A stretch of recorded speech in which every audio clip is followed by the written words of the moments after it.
Please welcome Sir Kenneth Branagh, Richard Madden, and Holliday Grainger.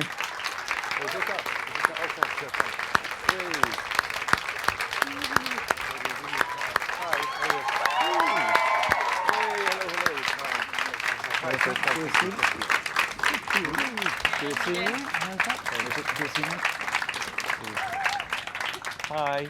Well. Welcome. A lovely crowd. How are we all? Very well, thank you. Very Excellent. Congratulations, first of all, on the huge opening in the States. Thank you very much. Amazing. Thank you. 70 million, roughly? Yes, apparently. Not bad. Yes. Yeah, like you don't know the exact amount. No, we won't be going in our pockets, but it's very, very, very nice. For me, the numbers just represent people going to see the movie, so that means lots of people. I don't know quite how many it equates to, but it feels like a lot of people, that would be. Feels like a lot of people indeed. So whenever people hear the word Cinderella, I think they have an image in their heads already of what that is. How do you go about making it your own and turning it into a live-action movie and embellishing it? Well, you start with the script, obviously, but alongside the script, you get this sort of anecdotal sense of what people might like from a Cinderella movie. One of the first things that people said to me when they knew I was doing it is Gus Gus in? This is the question. People obsessed with Gus Gus, and I realized after a while Gus Gus had to be in. So then I went to Chris Weitz, who wrote the screenplay, and Gus Gus was in. And in fact, there's a whole secret mice subplot in this. We wrote entire scenes for the mice. They're all scripted. They're voiced by actors, and then they're all scrunched up. So in the home entertainment release, maybe people can discover what the secret screenplay is. But it was all prepped. But it was really about trying to embrace the set pieces in the story that people, I think, really remember. I think people are very taken with the chase from the palace. They're very taken with the transformation scenes. The story, in a way, is about transformation in lots of ways. So I wanted to do all those cinematic moments that would see our mice transform to horses and pumpkins to coaches and things. But also at the center of it, see if we could just find a different kind of Cinderella and also understand a bit more about who she was and how she could be in the 21st century and how some of those other characters might flesh out a bit, like Kate Blanchett's stepmother. And so it was a combination of finding the spectacle and the things that people might want and also the things that a new version of the story would demand. And indeed, Cinderella's stepsisters, which brings us to Holliday. Can you talk about your character and how you go about a modern interpretation of quote-unquote ugly sisters? Well, Not ugly. Absolutely. Horrendous. Hence the quote-unquote. Well, we were actually going to ugly them up slightly by, we were going to have fake teeth at some point, and we turned up not telling Ken that we were going to have them in at the camera test. I had these slightly goofy crossy over ones, and Sophie had a geeky gap in between hers. And after a sort of first 10 minutes of camera test, Ken was like, you know what, I don't think the teeth are necessary. And that was them done. But I did get to keep them, actually. So I do have these geeky fake teeth if ever they need to come in useful.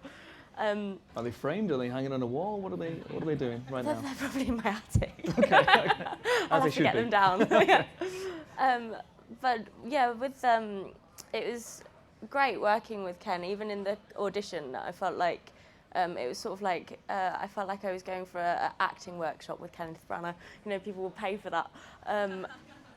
Because we kind of really played with the idea of sort of different levels of comedy with the sisters. I kind of at first thought I was going to go in and play some kind of stoic, bitchy Lady Mary-esque character, and then sometimes she's ended up just being a complete giggly little girl. But the whole rehearsal process was really useful because we sat down, Ken and Sophie and I, and kind of just talked about the kind of the backstories and tried to find some sort of psychological realism in the characters to kind of understand their wickedness and their kind of place that in a sense of like reality, lack of self-confidence and bullying and all of that kind of mindset. So that when it came to being on set, I felt like Ken then gave us sort of carte blanche to play and be as big as possible because we knew that there was that kind of that realism rooted at the bottom of it. And Richard, can you talk about the psychological realism needed to play a character who's known as Prince Charming? Well, we just tried to make a young man out of him, really, and kind of first and foremost, just like Cinderella's a daughter, he's a son, and that's what we kind of focused on, really, was that relationship with his dad. These characters are so influenced by their parents, so we kind of worked to try and, bring out sense of humour between the king and the prince, and that kind of just sense of humour is a great way into a character, and I got a lot from Derek and what he did with the part so wonderfully, and I can kind of feed off that. I just basically stole bits from Derek and stole bits from Ken, tried to piece a character together. I believe Ken gave you a reading list, which seems pretty daunting. Yeah, it was. Yeah, it was kind of, yeah, Ken would kind of give me a book and say, I think the Prince would be reading that just now, if you want to take a look at it, and it's Marcus Aurelius' Meditations of Machiavelli's The Prince, and I'm going, I thought this was a Disney film. But actually, I think that's what's so great about Ken, that this could be Macbeth or Cinderella, and it's the same amount of detail and precision and thought that's gone into it. And actually, you know, I'm sure you're not gonna kind of look at my prince in this and think, oh well, he must be reading these wonderful books. But for me, it's a lot of other stuff in the head. It puts you in the mind frame of maybe where he's at and what he's thinking, so we can get into these scenes and be in a place that's real. I know what books he's reading. I know what he's been doing for the past few years. And Ken, what about you? What books were you reading in preparation for this? I don't know, I was reading Hello magazine half the time. I think it was just anything that could wipe your mind.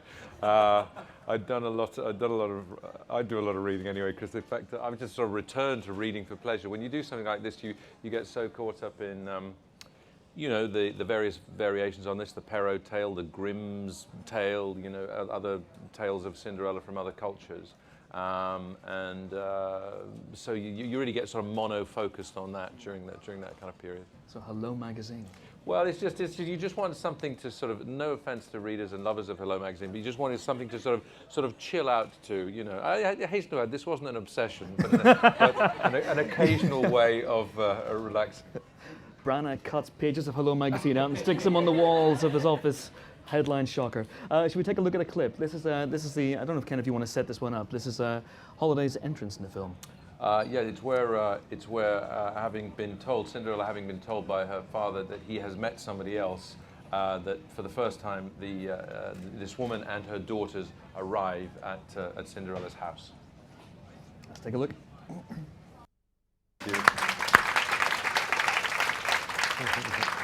That is already for me one of the great screen entrances.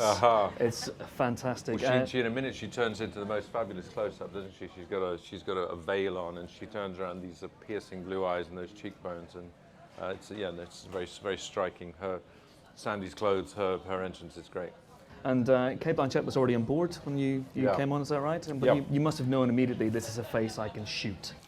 Yeah, I just thought it was a great opportunity to work with a wonderful actress who was able to relish, a moment like that and just wear it with and own it with such style. But she's also very funny and very witty, as you might imagine, very cruel when it's required.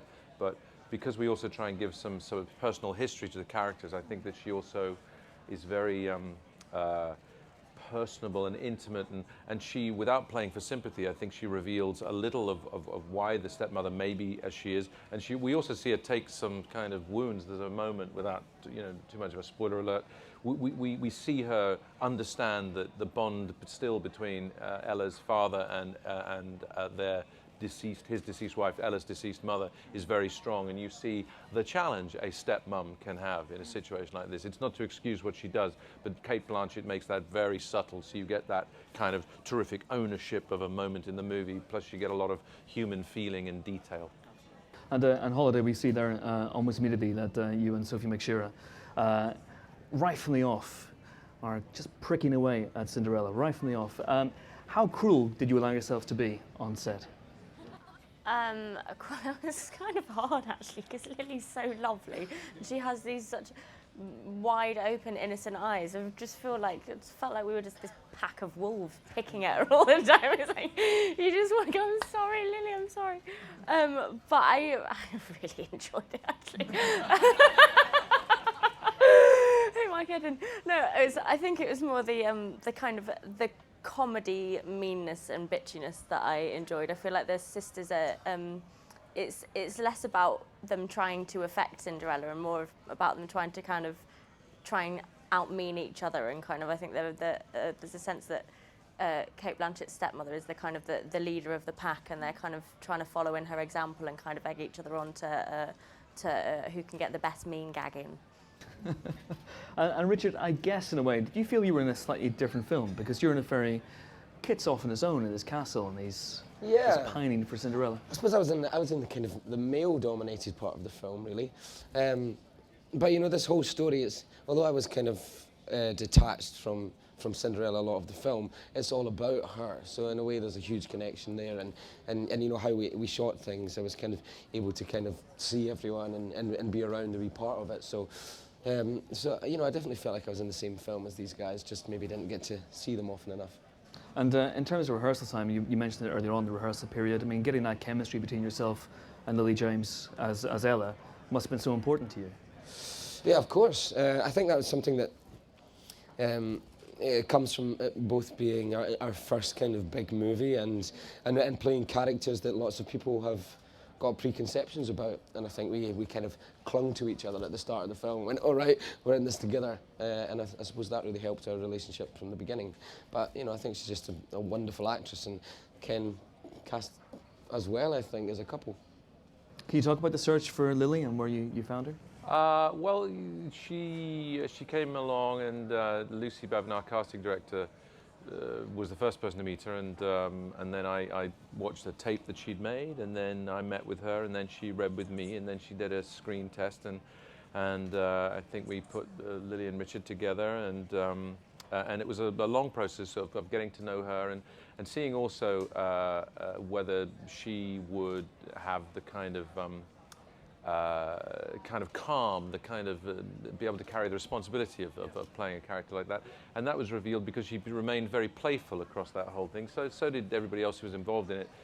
We tried to create an atmosphere where they continued to enjoy it, because enjoyment and a sense of fun was really necessary in the movie. So it wasn't a good thing for everybody to get worked up about whether they got the part or not, even though it was understandable that they got a little anxious. But we then all of the guys were so committed to everything. But it was nice also, apropos of that chemistry thing, to, for instance, the very first scene that we shot was when the two meet in the forest, and it was our first day of shooting proper.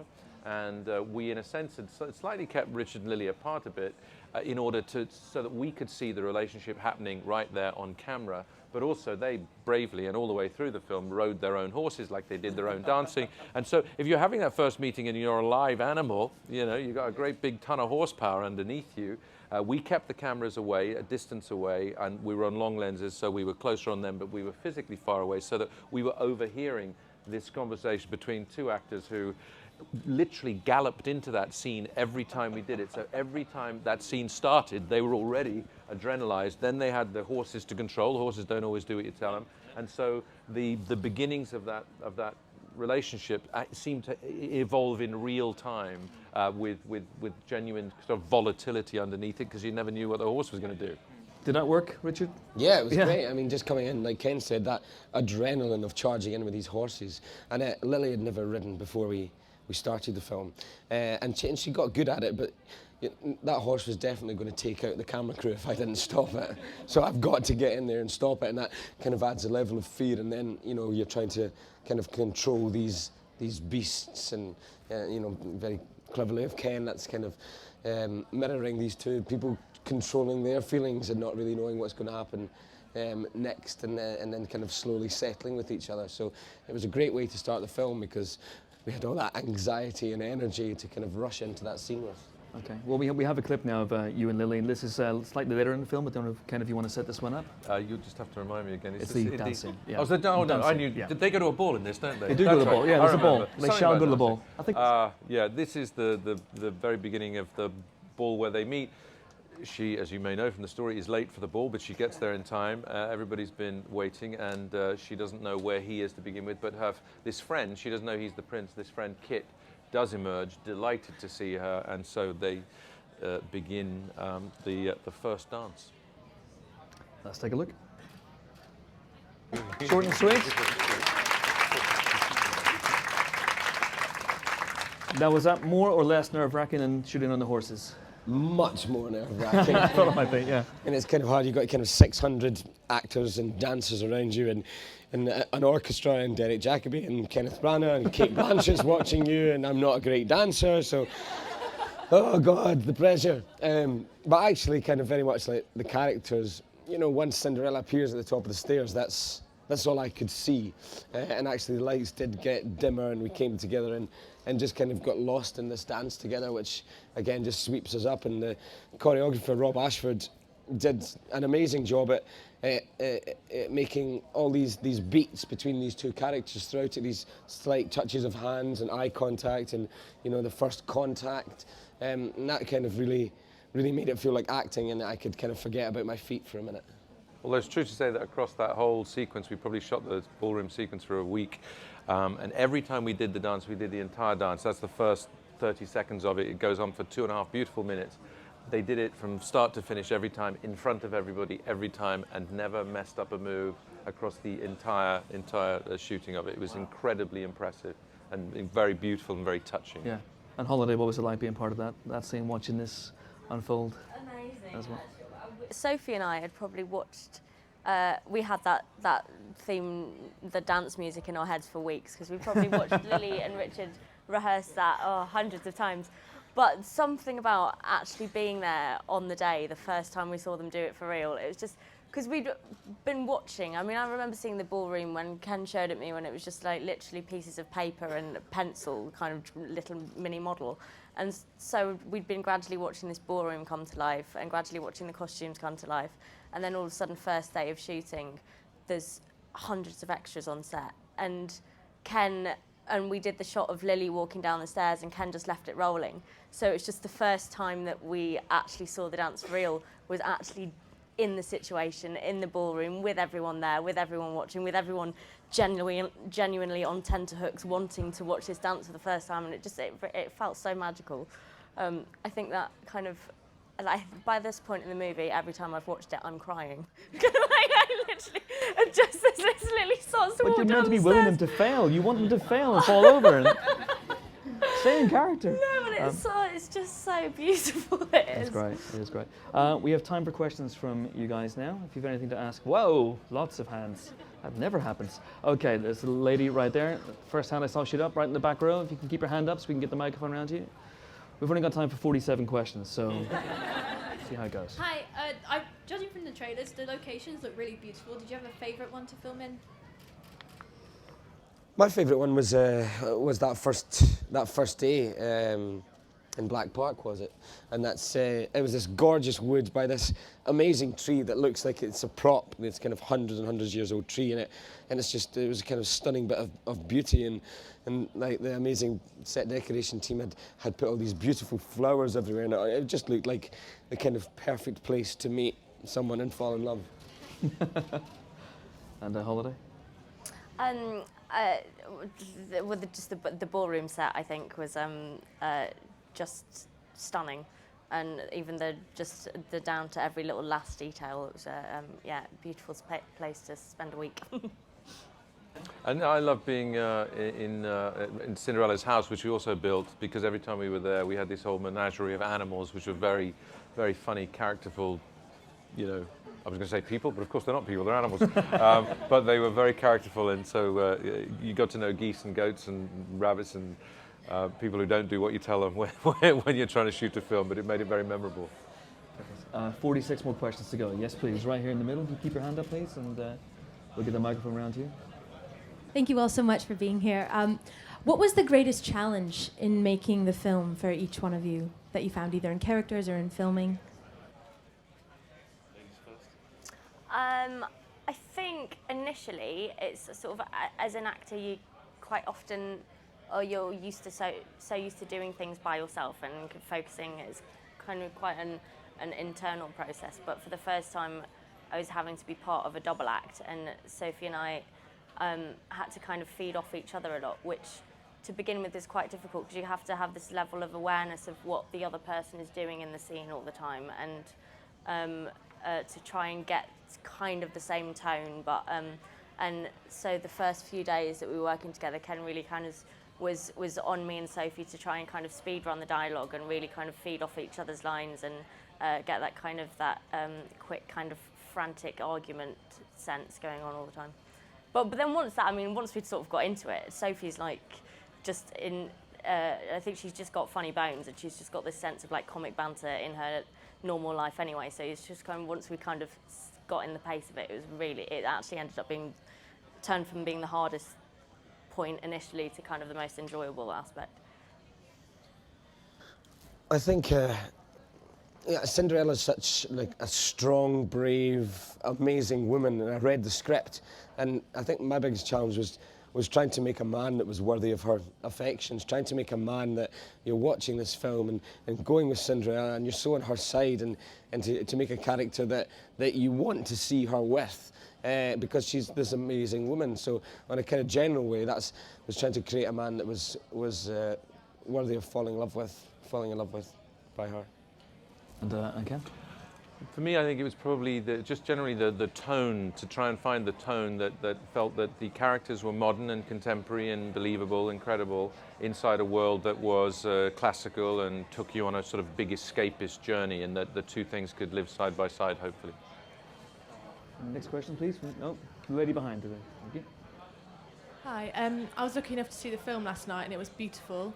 Thank you. I just wondered, I'm not going to give any spoilers, but there was a scene with the Prince and the King. It was like quite emotional, and it was really nice to see that. Was it nice to explore the Prince in a less one-dimensional way than the cartoon? Absolutely, that's like I said earlier, I consider him a son before anything, and Cinderella a daughter before anything, and so to build up that relationship with Derek was really great, because you get to see the Prince, in lots of different ways. You get to see him be a soldier and a friend and a prince, but also, most importantly, a son. And you have someone like Derek Jacobi to act with. It's not hard to tell the truth when you're looking into his eyes. He gives you so much. Did you see the prince and his father as a way in to create emotion that otherwise might not have been in the main story? Well, I think Rich is right in terms of we wanted to make a credible partner for Cinderella, somebody that she cares about and who is indeed worthy of her, and so we needed to know about his background too, in the same way as we find out about who Cinderella's parents are, the environment that has helped shape them. So we wanted to do that with the prince, and they are there, and some of that experience really bonds them, because they begin to understand they share some of the same things. Some of those things are painful to experience as well, and it was beautifully acted by Rich and by Derek. There's a gentleman here in the front row. There's a microphone coming around. Hi, thank you for coming. Which one is your favorite Disney film? Nice and simple, on the spot. Aladdin. Mine's Dumbo. Jungle Book, I think. Lion King. You're allowed to say Cinderella. You can say Cinderella. And Cinderella. Anyone? Yes, please. Lady here in the front row as well, with the red top. Just throw the microphone down. It'll be fine. Hi. So this was for Kenneth. Looking forward to your theatre season at the end of the year. Do you have any advice for theatre directing? Theatre directing advice. Well, nothing other than just do it as much as you can, and if that, are you interested in theatre directing, or perhaps you are a theatre director? I'm Trying to be well. Often I think at the beginning of careers in the theatre and film and the whole world of show business, it's just good, however roughly or informally, to be doing it as much as you can, and that's not always easy, and sometimes it feels like it has to be very formal and grown up. I think any form in which you do it, whether it's working with an actor or working on scenes or recruiting friends to allow you to practice, is important. The doing it is important, and going to see it is important, and trying to recognize what the directing element of it is. So it's just trying to do it as much as you possibly can. Yes, please. Thank you. You've talked about how the prince has a proper backstory, and what was it that made you decide to do this? And Richard, was it something that attracted you to the film? Yeah, that's why I love this version of the film. In the original animation, he's only got 2 or 3 scenes, so we don't even get to learn his name in the animation. And in this version, you very much get a fleshed out character, and someone who's an equal to Cinderella, that kind of slightly old-fashioned idea that, you know, damsel in distress needs man with big house and lots of money to rescue her from her terrible life, doesn't really work too much, and it's not relevant anymore. Actually, you meet these two as equals when the film starts, and that was really important in kind of making this story more relevant to today, I think. And I think, you know, the fairy tales are such interesting things to work on because they are deceptively simple. I think people are very happy to watch them in a way in films because it feels as though, well, this will be fun, it'll be entertaining, be simple, perhaps. And then I think are regularly surprised by the fact that, you know, in some of the films we've just mentioned that Disney have done, you know, there have been always surprising and kind of insightful and often I think quite profound kind of perceptions about human behavior, and Cinderella has it in great measure as well. So you have this chance to deliver some fun if you can do so, but also I think there's just lots of observations about family life and what family life requires, what it's like for a stepmother these days perhaps, and it takes it head on, you know, some interesting issues around bullying and cruelty that I think are alas universal. And Holliday, in terms of backstory, I spoke to an actor recently who crafts backstory so meticulously he writes down his character's shopping list. Did you go into backstory for Anastasia, or? Yeah. Sophie and I battered around loads of ideas, and I don't think we ever came to any clear conclusion, apart from the fact that it could be anything. We kept changing our mind, even as to kind of who was older and who was younger, and just we just kept bickering about it all the time, so gradually turning into the stepsisters. And we could never even settle on an age, actually. I think like the stepsisters kind of seem, in the way that this movie seems timeless, they kind of seem ageless. They sometimes, you think they're maybe in their early 20s, but there's something of the kind of selfish teenage girl about them, and something of that kind of that insular little toddlers, kind of the masters of their own world and can't quite empathise with anything outside of it. And I mean, even the way they dress is kind of like kids raiding their mum's dressing up box. So you didn't keep the costumes, you kept the teeth, but not the costumes. Oh, I'd have loved to have kept the costumes. Okay. Time for two last questions. Yes, once again in the front row, and then we'll move back to the lady in the second row here. My question's about the dress, because it's almost a character in the film, it seems, from the trailer. So how much input did you have? Was it important to you early on about how it was going to be made? And also, was it practical? Because, Richard, you had to dance with it, so...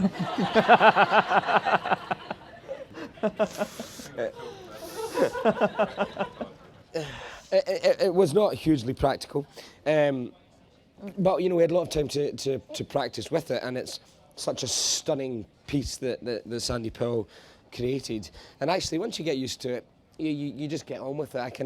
I learned a new way of dancing, which is like skiing, because you can't lift your feet, because you just stand in the dress, rip it, Sandy will go crazy, Lily will fall over. So you kind of ski around the dance floor, and it's, we got on with it. And it's such a stunning piece, and I'll never forget, you know, the image of kind of seeing Cinderella at the top of the stairs for the first time.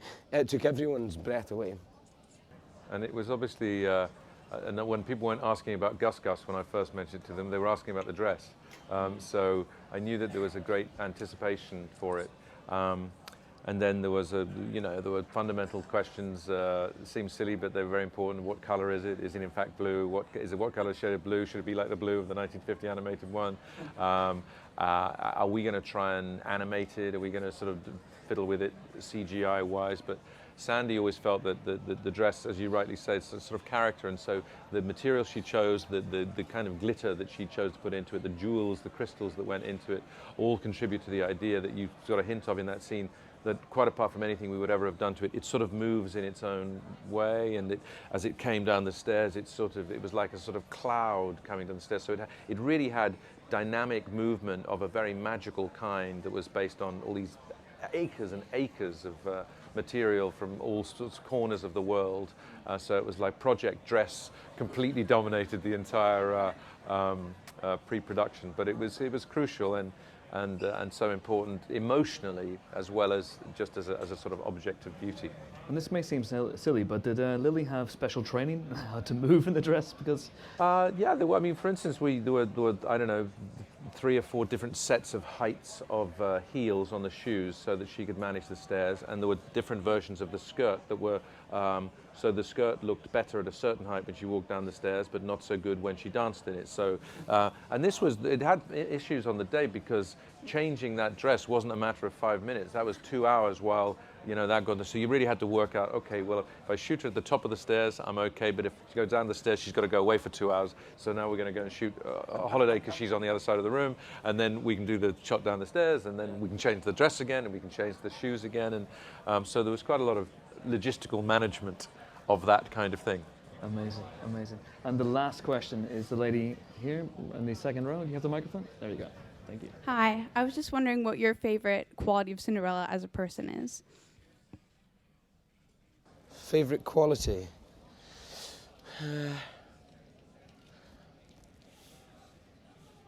That she's not afraid to ask questions.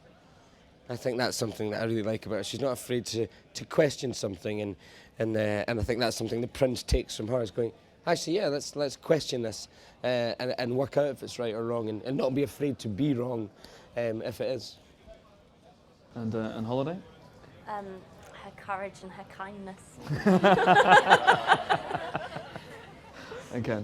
Yeah, that generosity. I was saying earlier on today that one of the nicest things that happened when we previewed the film to a family audience included a lot of kids, and they were asked afterwards, oh, who's your favorite character? Cinderella, Cinderella, Cinderella, and what did you like about her? And they said, I liked the moment when the old lady came to visit her and needed some milk, and Cinderella was very upset, but she forgot about being upset and gave the old lady some milk without thinking about it.